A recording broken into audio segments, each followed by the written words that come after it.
Hey, property management friends. Welcome to This Week in Property Management. I'm your host, Jeremy Pound from RentScale.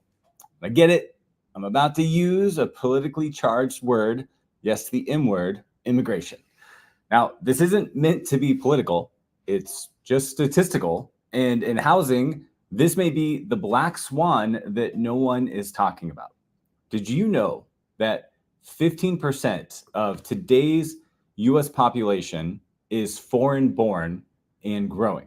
So, the first time in decades, the immigration rate has passed the birth rate. This isn't the first time this ever happened. When you think about the origins of the US, this was actually a typical thing. But for the last 100+ years, it hasn't been that way. So, while everyone seems to want to come to the US, this trend raises giant questions about what will happen to an already stressed housing inventory here in the US. Also, what regulation might be passed to modify housing regulations and fair housing laws as a result of this new trend? We're going to discuss it this week in PM. And I want to share my thoughts on what this might do to our industry. But first, I want to take a look at what happened this week in social media. So first, I noticed this great post from Matt Martin, one of our clients from PMI, Georgia. He posted this and it got some good interaction. He says, I still continue to see distress in the housing market. Now, remember, he is in Atlanta. I was reviewing a listing for a prospect who has been unable to sell their home as they have been relocated. They purchased a beautiful new construction 4-3 home for around $525,000 in June of 2022. They listed it 2 months ago for $530K and just reduced the price back down to $525. Now, projected rents would not cover their mortgage and expenses. Even with a negative cash flow position as a rental, they can recoup their losses over time in tax benefits and appreciation if they can afford it. Now, these are very difficult conversations that Matt is having with people who feel squeezed by the current real estate market. I also speak with investors who can't afford rehabs for tenants to turn on their properties or turns on their properties. I worry that any shock to the economy would force many of these owners to sell at a deep discount. As you can see, there was some interaction there. One of our other good friends and clients from Arizona agreed with that and said they're seeing the exact same thing. So I'm curious, what are you seeing in your market? Are people not able to sell? Do you see distress? Or is this just a temporary lull because of rates and nobody moving anything? The great freeze in real estate, as a lot of experts are calling it. I'd love to hear from you guys and see your comments. That's why we go live. So let me know what you think.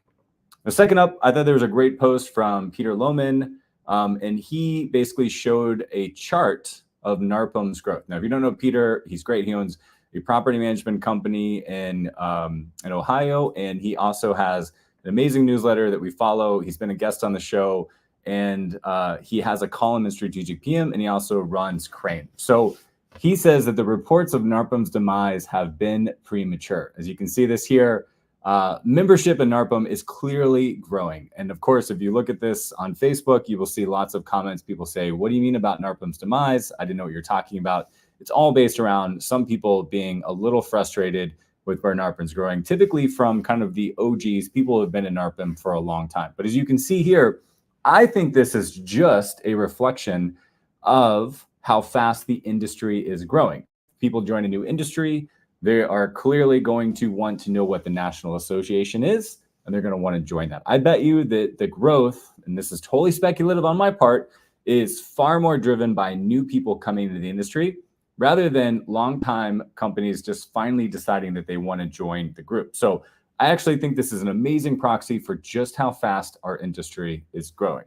So would love to know what you're doing. We are constantly looking through Facebook and LinkedIn and X to find what the property management community is talking about, and we want to bring some of the hot topics to you. So without further ado, I want to jump into our very data-rich episode on immigration and how it might impact our housing market here in the US, specifically around property management and rental properties.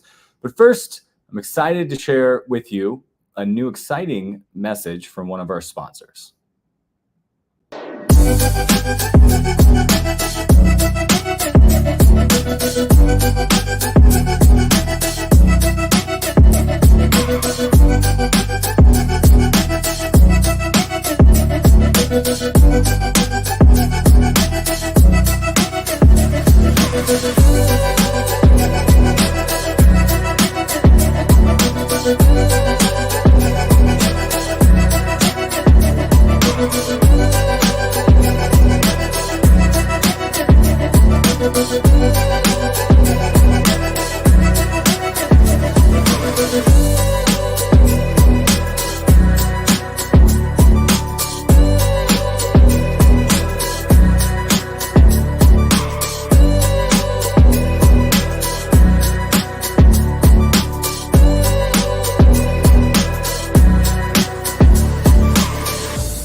All right, welcome back. I want to jump in and share some thoughts with you. I want to share some information and some opinions and some intel that I've received from some of our property managers all over the country.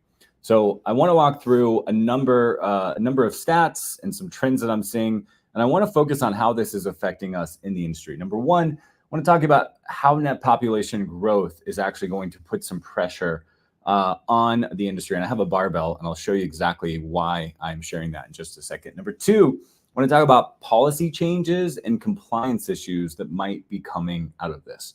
And last, I want to go through some cultural changes and how housing and some of the standards that we rely on and focus on may need to be adjusted as we start to service an entirely different demographic of people coming in from other countries. So let's jump in. I want to share some trends that I think are converging and let you guys chat in and tell me what you think is happening or is going to happen based on these trends. So number one, I want to talk about the housing shortage. This has nothing to do with immigration, but this is something we all are experiencing and been hearing about. This drum has been being beat for many years. And so in 2023, as you can see from this article, there was an expectation that single-family homes were underbuilt by around 7 million. There's a gap of 7 million homes compared to household formation. Now, not everybody wants to or can live in a single-family home, as you guys know, but it is very telling in how overtaxed the supply of that asset is. Now, if you include all of the new development that you've been seeing, I mean, and I'm here in South Florida, you drive around, you see cranes everywhere and high rises and multifamily. There's apartments going everywhere. Maybe you're seeing that in your area as well. So if you take that into consideration, we still believe that we're in a housing shortage of around 2.5 million units. As you know, as I've said before, there are more 30-somethings coming of age than ever before in the history of the US. There are more people that have potentially been living in these multifamily products for 5, 10, 15 years. And they're starting to have kids, they're starting to grow families, and they might want to start looking, they might start desiring 4 walls and a backyard, just a little bit of a different product. So everything I'm about to share with you assumes that we are already in a deficit, and I think that's a really important place to start. So having said that, knowing that we're already in a shortage, the numbers vary widely. I really could not find one source to share with you, but I found 2 stats from the same source that I felt like I could trust. And that is that the kind of consensus average is that we are welcoming may be an interesting word. We are accepting or receiving about 130,000 new people per month into the US through immigration.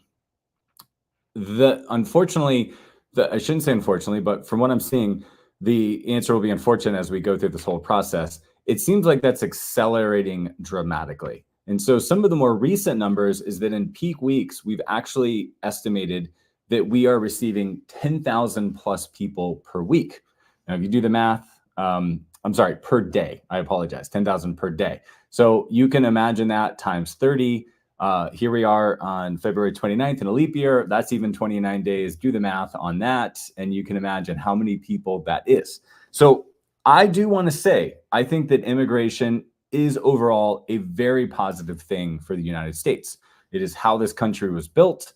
We know that our birth rate is down. We're going to talk about that in a little bit. And if you know anything about economics and you know anything about Social Security and social programs and just the economy, we don't want more retired people than we want working class people. We always want our demographic population to look a little bit like a pyramid, which means that we constantly have additional new generations that are bringing new ideas, creating productivity, that are working, that are paying into the tax system, that are paying into local tax systems, that are buying properties. That is what creates a very productive economy.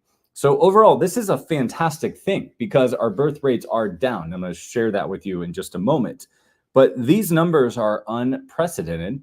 And I don't know if that's a good thing or a bad thing, but I know that it's new and I know that it's different. And if we're not thinking about what that's going to do to our economy and to our housing market, to our society, and to our local communities, that's why I'm bringing this up, because I just don't think enough people are really talking about this and thinking about this. And I don't understand why, because it just seems like it may be the most impactful and impressive force on what our future is like, more than just about anything.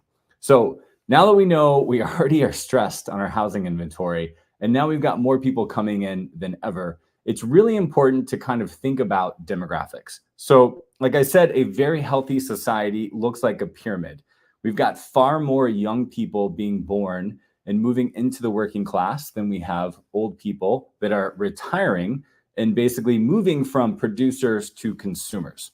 So this is the US demographic as of now. As you can see, as I said before, we're about to have more 30 somethings than ever before moving into our society. Why is that important? Well, in the US, 30 somethings is pretty much the point where people are really at their peak consumption period. They are buying homes, they're buying cars, they're having kids. They're really making an impact on society. And when we come back to what we're talking about today, about housing, more than ever, they are moving up and they are buying single family residential homes or renting single family residential homes, which are both fine. But that's what you can see here. So you can see here, we start to hollow out at the bottom. We don't start to have more people. And if you look forward into the future and you fast forward 20, 30 years, we would basically be turning our pyramid upside down. That would be a very dangerous thing. And so that's why it's so important that we are having immigration. And when I say immigration, it's easy to think through this idea that it's all illegal immigration coming into the US. When clearly those are the headlines. You know, I reached out to several of our clients and friends, reached out to Travis and Brandon at HomeLadder and Phoenix, and they said, this is all you hear about is the border, you know, and they're in Arizona, which is just a state removed from Mexico. And it's easy when I say immigration, it's easy for it to be a hot button and think only about illegal immigration or, you know, actual physical immigration walking across the border.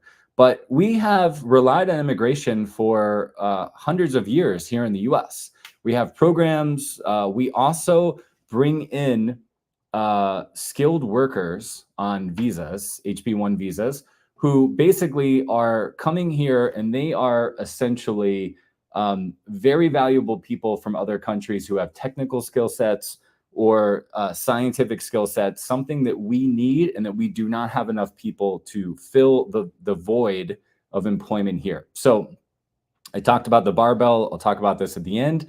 When I say this, we are not just talking about immigrants who are coming in who maybe you would consider day workers or somebody who is unskilled. We are also talking about the best of the best, the most technical of the technical, kind of the top 1% of every nation in the country who's deciding to throw their ring in the hat and say, I would like to come to the US. We have all these amazing employers all over all of the industries, from technology in Silicon Valley to biotech, to medical industries, to science. We're basically saying we can't find enough people here in the US to fill these jobs. And so we are going out to the world and we are asking to bring in the best people. Those people are coming over here and they are showing up with very high earning potentials, maybe, you know, top 5% earning in the entire country. So when I talk about a barbell a little bit later about immigration, we have people that are coming here that are truly starting at the bottom. And we have people that are coming here that are highly skilled, that are amazing talent, that the best entrepreneurial companies in the US want to be able to hit their goals and to be able to innovate.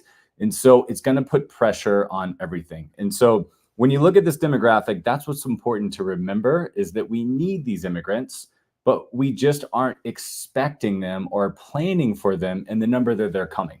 So people far smarter than me have known for a long time how to predict household formation. So I don't know how they did it, but somehow they knew that if you were born today, that in about 20 years, you'd be 20 years old. They had some kind of mathematical formula and they could figure it out over and over again. And they knew exactly from the time you were born what that would create in terms of household formations. Makes a lot of sense, right? So if we're looking in 2024, we can look back, call it 20 to 30 years and say, what was the birth rate? How many people have stayed? What's the death rate? It's pretty, obvious mathematically to figure out the household formation rate.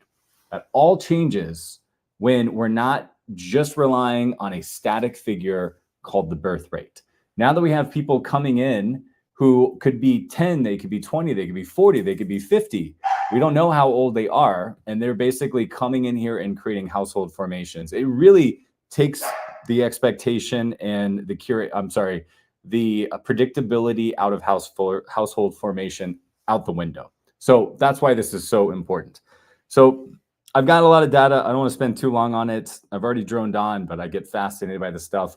Basically, right now, about 15% of the US population is foreign born. And when you think about how amazing that is, if immigration is growing and immigrants come in 2022 and then they have children in 2023, those are not considered foreign born.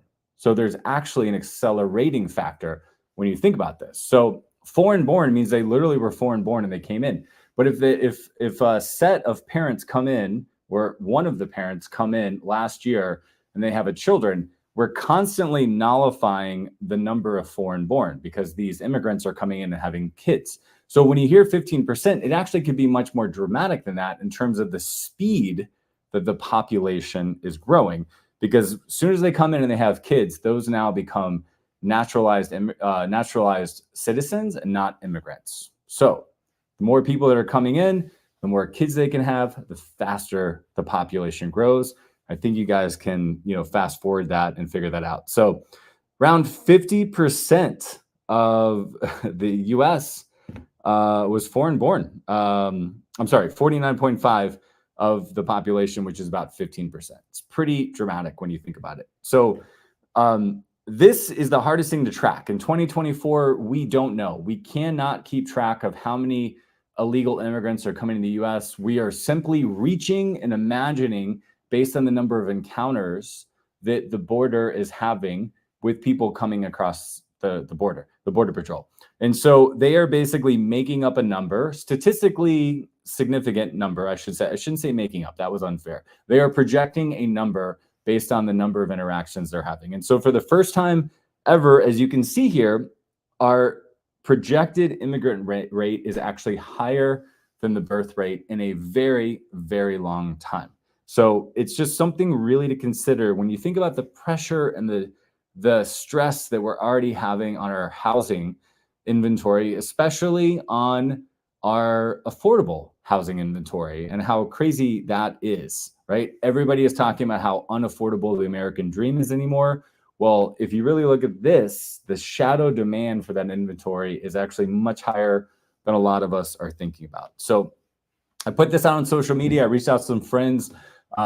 Wolfgang reached out or commented on social and he said, we're struggling with this right now as the increasing number of applicants that are not able to fill out our online application or are able to basically do digital income verification, which means banking accounts. It has moved our cheese. I love that. I love that statement, Wolfgang. It's moved our cheese. We knew how to play the game. We felt like we designed the game to win for our owners, and now we're not able to do that. So Wolfgang is in California, which is clearly highly impacted by this trend.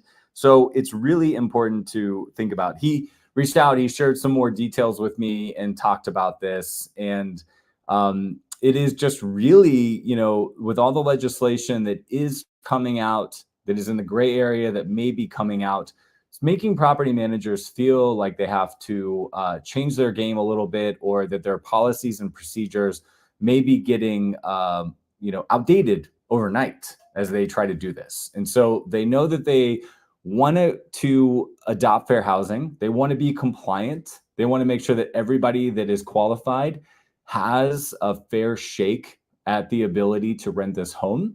But now all of a sudden, the means and the methods that they used to use to be able to do that are becoming antiquated. Or there's just a distrust in the banking service. And this may be a very qualified tenant, but for whatever reason, they've only been in the US for a couple of years, and culturally, they're not used to putting all of their money in a bank.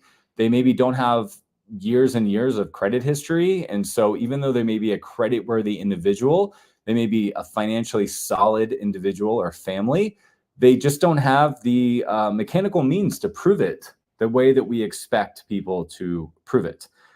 Wolfgang also shared some great concepts about how culturally the expectations are different for housing. So we're going to talk about that a little bit later. If you've traveled, if you have friends or family, or you've been to South America or Europe, it is not only uncommon, or it is only uncommon, it is actually expected that you will have multi-generational households. So here in America, we talk about the American dream, everybody having this single generation, parents and their kids in one home.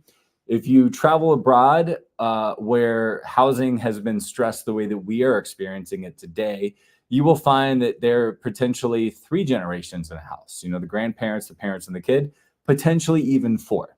And in some places, like Mexico and in South America, you might find neighbors who are raising multi-families in the same home. That is totally normal to them. So what Wolfgang, described to me is, how do you explain this to an owner who's renting out their property, that you've got a very qualified tenant who might be multiple families with multiple kids trying to move into the same property? And so those are some of the cultural issues I think we're going to be talking a lot about as we move forward. I also got this great note from Mark. Mark is in Chicago at GC Realty.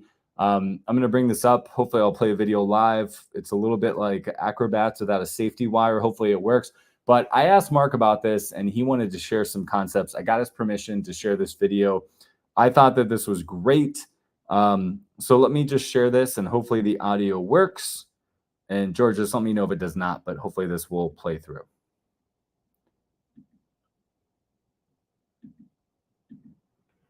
Of course, let me get the video to upload. Should have had that prepared.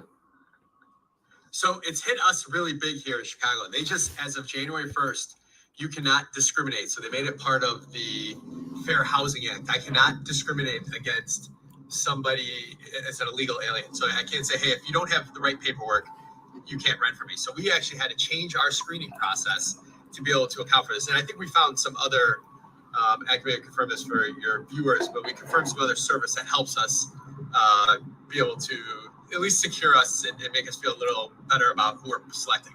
Now, there's also the programs right now going around here in Chicago where they have, they'll pay for like the first 3 or 6 months worth of rent. But one of the problems you have right now is there's a service they're paying first 90 days worth for 3 months, but the state is taking longer than 90 days to get people's work visas. So 90 days are up, they have to pay their own rent, and they're not able to do it. So we've gotten some extension and all that, but that's just one of the nuances around timing, and the state's moving too slow, but they're not giving landlords enough money.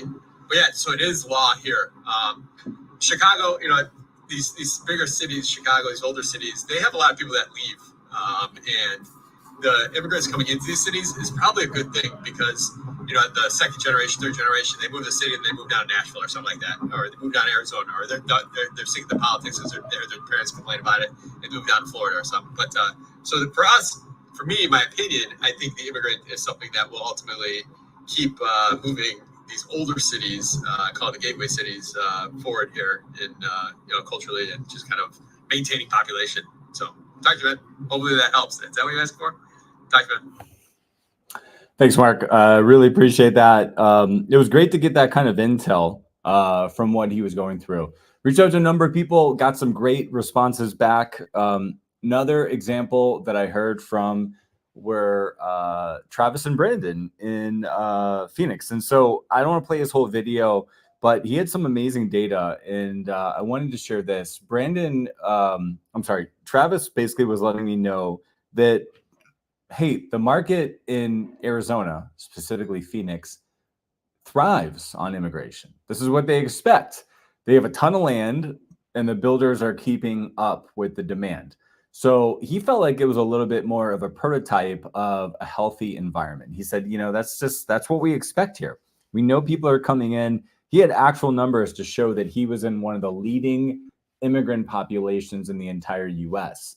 And that's why there were so many builders building, and that's what they were expecting their owners, their clients to basically buy to provide housing for these people. So again, this is a neutral webinar. I'm sorry, a neutral, thesis here for you guys. I'm not saying immigration is bad or good. In fact, if anything, I'm actually leaning on to it as like, hey, this may be the hidden gem of real estate investing and property management that we need to be thinking about. It's just that it's going to create some stress and it's going to create some problems that we maybe didn't think about, not only for us as property managers, but also for our clients as owners, and definitely for our tenants, who I actually think are going to be squeezed dramatically by demand. And we're going to talk a little bit more about that. So Mark, thank you very much for sending those thoughtful videos. Travis and Brandon, thank you for sending that. Wolfgang as well. I heard back from Matt in Austin, 1836, who's in Texas, and they haven't really seen much happening yet, but he's got his eye on it. And a number of people. So if I didn't mention you, I apologize. So many people got back to me about this, and it's really exciting to see. So here's where it gets really crazy from a process and policy point. So this has not happened yet, but last year, Mayor Eric, I forget his last name, I think it's Adams, proposed that they had taxed the hotels for illegal immigrants. They needed these people to stay somewhere. If you've been to New York City recently, it is very hard to see. There are so many people that have nowhere to stay. They're absolutely homeless, and the city is doing everything they can to house these people. And they put out a big claim, and they said, hey, we're a sanctuary city. If you can come, and you should do this, we will take care of you. And I don't think they expected the response they got. And that's just life. That's just business, and that's what it is. And they're doing their best. So New York City is actually considering offering, this was a proposal floated last year. Again, it hasn't happened yet, but they're considering offering $125 a night of room and board to any resident who will house an immigrant. And when you think about it, when you think about our business as property managers, every tenant needs to be authorized. They need to be screened. There's application fees. What happens if the city makes it illegal for you to not allow your rented tenants to take illegal immigrants or legal immigrants, doesn't matter, and basically say, look, this is a protected class. You can't screen them. You just have to let them in.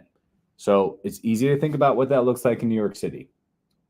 It's really hard to think about what that might look like in a smaller community where you're in an HOA and people have to be screened to even move into the house, not only by you as a property manager, but by the association. So just want to put that thought out there. What happens when the municipality, when the community starts to say, hey, you can't do that anymore. That's actually illegal. We know we are providing this subsidy and you just need to go with it and you need to let that person in there. That's going to change a lot of our policies. So it's just something really to think about that I definitely see on the horizon. Everything I'm saying right now may sound like total crazy train talk to you, and I get it. But fast forward 2 years, fast forward 10,000 per week of people coming in. That's crazy. And then you fast forward 2 years, just think about what this can actually do. We need to be prepared for this. I think there's a lot of upside to this, and I think there's a lot of chaos, and we just need to be ready for it. That's all I'm saying. So I reached out to Jason Yas, who's an amazing client of ours. 3 markets. He's in Vegas, he's in Phoenix, and he's in San Diego. And when I reached out to him, he thought it was very serendipitous that I reached out, because unfortunately he was on his way to, or no, I'm sorry, he was just back from an eviction. He had to actually file an eviction and serve it on a shed. So this was in San Diego. So in San Diego, as you know, in California, auxiliary units are just a really common thing. And so they had a tenant or a client who had an auxiliary living unit, which was basically a shed, renting out for $700, $800 a month. And somebody didn't pay, and they had to file an eviction on it. And it was just very telling about what is going to happen with our population growth and our housing shortage. The fact that he is running the full playbook of property management on a shed for somebody who was not paying their rent that had to be evicted. This was just something that, he thought was just basically a foreshadow of what's going to happen. And he talked a lot about this, and he talked a lot about, just how we need to be ready for this. And if people start renting out rooms, if people start renting out sheds, they forget that the housing rules are going to apply to everybody. And once you sign a lease, once you allow somebody housing ability, you have to follow the same process to evict somebody. And so people might say, hey, no problem. You're an immigrant, and I'm going to get a subsidy, and you can stay here, and you can sleep in this bedroom, and you can sleep on my couch. And then if they don't leave, like what that's actually going to be like and what the rules are going to look like if you say, hey, this person's no longer paying, I don't want them here anymore. They basically achieved housing status. What is that going to do? How am I going to handle that? So Jason has been thinking a lot about this, and I'm glad I reached out to him. He shared an amazing concept on that literally he was going through the same housing eviction process for a shed that most of us would only think about for like a full house. So I thought that was really telling. I listen to a lot of smart people that I follow, and they talk a lot about the trends that we have in America versus overseas. So in America, it is the housing, it is the American dream that anybody can have their own home. But when you go to Europe, when you go to South America, you just find multiple generations living in the same home. So one of the people that I follow that I really admire is Jason Hartman, and he talks a lot about how when we put this kind of stress on the housing inventory, when we basically don't keep up with demand, people will adapt, just like they have in South America, just like they have in Europe, and they will put multiple generations in the same home. So this is what we're seeing a lot, multiple generations in the same house. Just last weekend, I was out looking for a mountain house in Colorado. And Jen on my team, who's a real estate agent in Colorado, was helping show me these properties.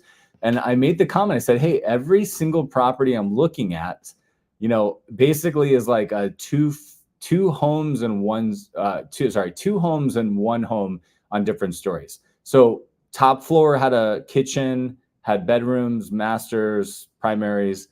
Bottom had the same thing. I was like, why is every home we're looking at have 2 kitchens, 2 floors?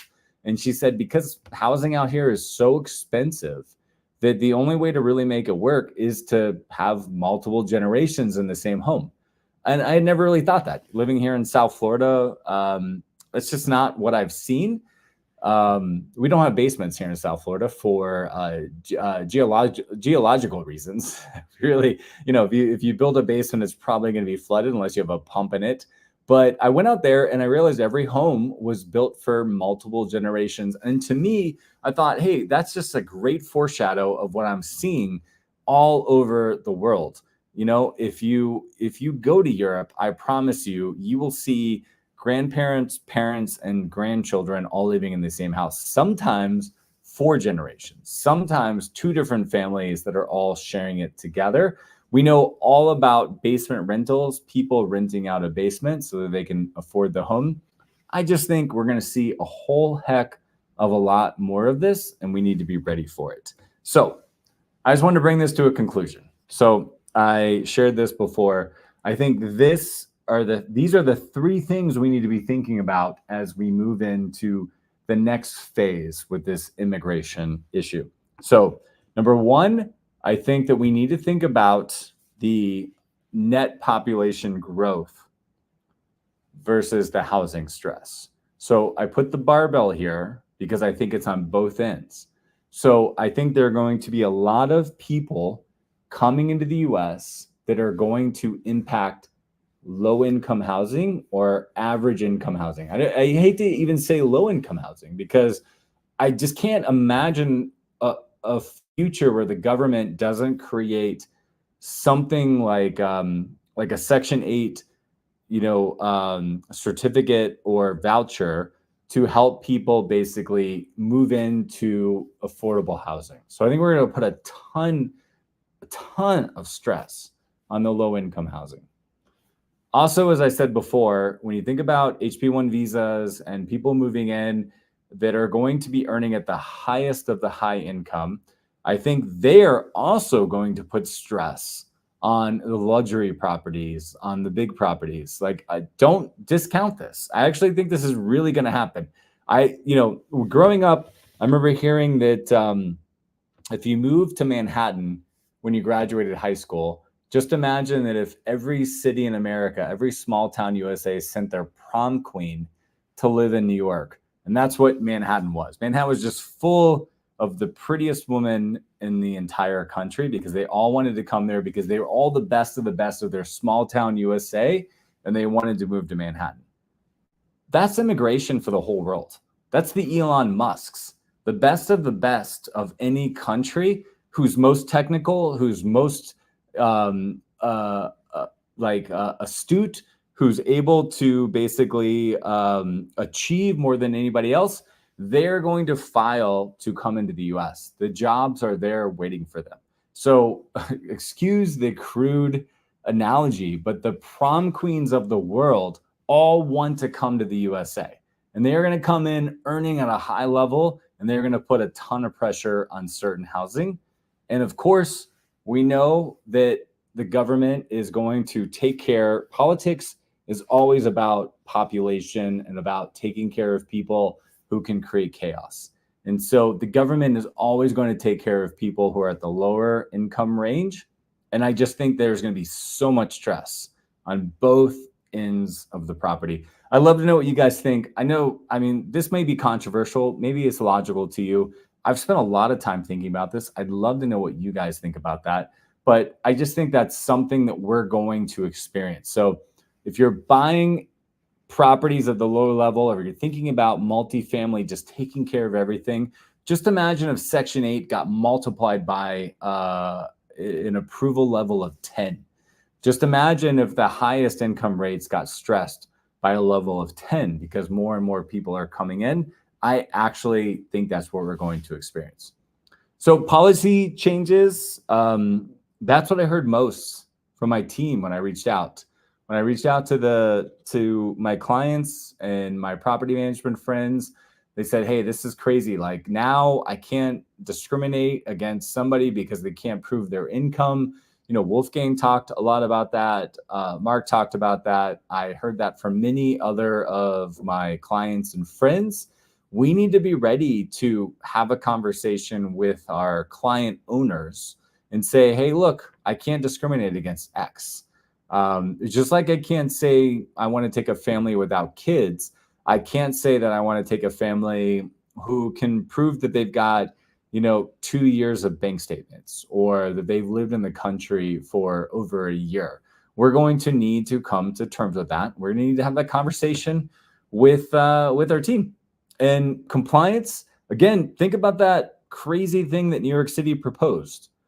What if you just think it's absurd to let somebody live in a home that you're managing if you don't screen them. And then New York City comes out, or your town, whatever it is, Boca Raton, Atlanta, Phoenix, Columbus, Ohio, and they say, hey, look, we just know that if they're an immigrant, we want to accept them and pay a voucher to the owner because we need to house these people. It's going to change your policies like crazy. And you guys need to be ready for that if it happens. And the last thing that I want to really sell to you guys is this idea of cultural changes. And I've been hearing this for a long time.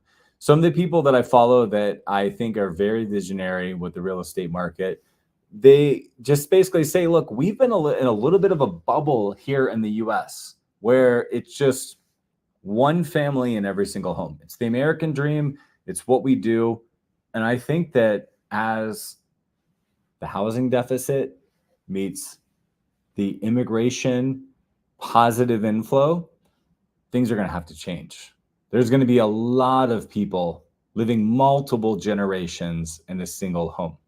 I think there might be 2 families living in a 3-bedroom home, which you would have never thought about before. And I think that'll be okay. I think that people are used to living that way when they're coming from South America or somewhere else. They don't understand what the problem is. And we would normally say, hey, that's just not exactly, what we're expecting for this property.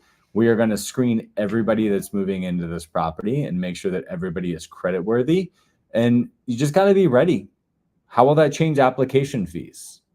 Can you still run an application fee on 9 people moving into a 4-bedroom home? Just start thinking about that, because I think that's actually something that is not unusual in other parts of the country. So that's my thesis. I hope you guys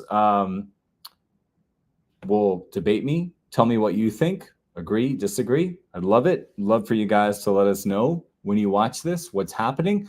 But I think that this will change the industry dramatically. I think it's going to happen faster than a lot of us think. Honestly, just want to say that. I think we might think this is like 4 or 5 years out. It might be 1 or 2 years out. So get ready.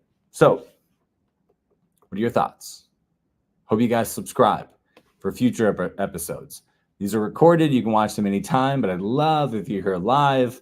I love the debate. I'd love to be able to hear what you guys think. Now, I want to share the quick event calendar with you that we have coming up.